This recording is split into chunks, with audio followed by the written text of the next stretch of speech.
Hi, my name is Roscoe, and as a brief introduction to what I'm going to talk about, I have a couple fruit trees. I wouldn't really say an orchard, kind of like a small gathering of a couple pear, a couple apples, some peach, and then a bunch of raspberries and things like that.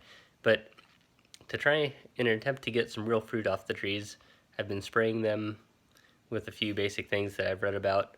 And when the trees were small, that was fine to use a 2-gallon pressure sprayer that you just mix the stuff up in and just kind of hose the tree down.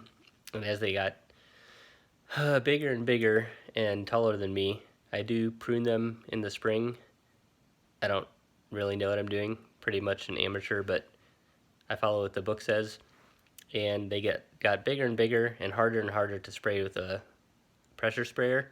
And so I was thinking about a cheap way to make a better sprayer, and this is what I came up with. I'm curious if anyone else has had this idea or thinks that this will work. I haven't had a chance to try it out yet.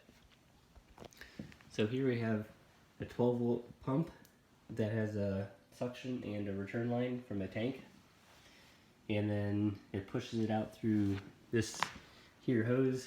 I was planning to mount this whole thing on a four-wheeler rack and drive it around to different trees, and then I have kind of this hose to go off to the trees. And here's the interesting part, is this here leaf blower that claims to blow 200 mile an hour wind from 25 cc's of power. So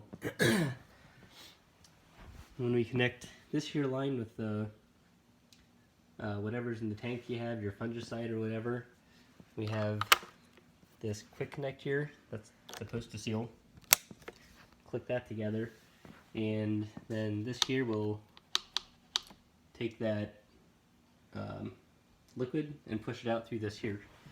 Goes to this nozzle, this spray nozzle, and it's right there in the stream of air coming out. So my thought is, if I'm running the leaf blower here, I can just turn this on and off to spray the trees, or if you're spraying a whole bunch, you can keep it on, then you can use your two hands to spray. So, it being winter, and I haven't had a chance to use this yet, really, I was just curious if anybody has any thoughts on that, or if you think it's cool, or if you think it's dumb. Yeah, there's a lot of zip ties on it because it's kind of temporary and I haven't tried it yet. So, let me know.